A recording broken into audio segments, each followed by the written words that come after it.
তৃণমূলকে কেউ সরাতে পারবে না। এই বাজারেও তো 164টা এমএলএতে আমাদের লিড আছে, ভয় পাবেন না।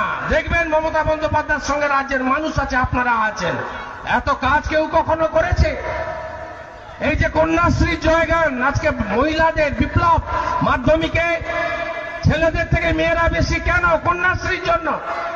মুখ্যমন্ত্রী আমাদের নেত্রী, পঞ্চায়েত ব্যবস্থায় স্বচ্ছতা, আমাদের নেতৃত্বের মধ্যে কোনো স্বচ্ছতার অভাব থাকলে তিনি যা স্কিম দিয়েছেন, বাংলা আবাস যোজনা থেকে শুরু করে প্রত্যেকটা কর্মসূচি যাতে মানুষ পায়, তার অধিকার যাতে কেউ বঞ্চিত না হয়, কোনো আধিকারিক, কোনো জনপ্রতিনিধি তার সঙ্গে যাতে খারাপ কিছু না করে, তার জন্য তিনি মুখ্যমন্ত্রী অভিযোগ সেল সিএমআরও করেছেন।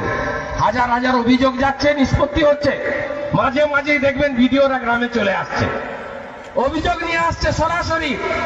অভিযোগটা সঠিক কিনা, যদি সঠিক হয় আপনি সুরাহা পাচ্ছেন। এই ব্যবস্থাটা আমাদের মুখ্যমন্ত্রী করেছেন।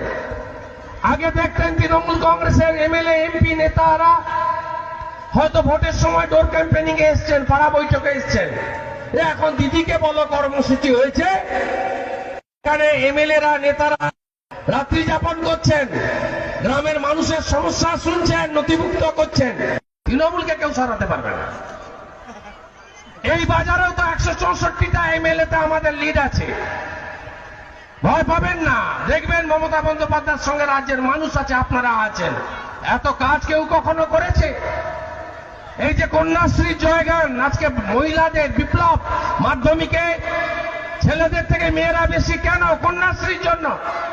মুখ্যমন্ত্রী আমাদের নেত্রী, পঞ্চায়েত ব্যবস্থায় স্বচ্ছতা, আমাদের নেতৃত্বের মধ্যে কোনো স্বচ্ছতার অভাব থাকলে তিনি যা স্কিম দিয়েছেন, বাংলা আবাস যোজনা থেকে শুরু করে প্রত্যেকটা কর্মসূচি যাতে মানুষ পায়, তার অধিকার যাতে কেউ বঞ্চিত না হয়, কোনো আধিকারিক, কোনো জনপ্রতিনিধি তার সঙ্গে যাতে খারাপ কিছু না করে, তার জন্য তিনি মুখ্যমন্ত্রী অভিযোগ সেল সিএমআরও করেছেন। হাজার হাজার অভিযোগ যাচ্ছে, নিষ্পত্তি হচ্ছে। মাঝে মাঝেই দেখবেন ভিডিওরা গ্রামে চলে আসছে, অভিযোগ নিয়ে আসছে সরাসরি। অভিযোগটা সঠিক কিনা, যদি সঠিক হয় আপনি সুরাহা পাচ্ছেন। এই ব্যবস্থাটা আমাদের মুখ্যমন্ত্রী করেছেন। আগে দেখতেন তৃণমূল কংগ্রেসের এমএলএ এমপি নেতারা হয়তো ভোটের সময় ডোর ক্যাম্পেনিং এ এসছেন, পাড়া বৈঠকে এসছেন। এখন দিদিকে বলো কর্মসূচি হয়েছে, এখানে এমএলএরা নেতারা রাত্রি যাপন করছেন, গ্রামের মানুষের সমস্যা শুনছেন, নথিভুক্ত করছেন।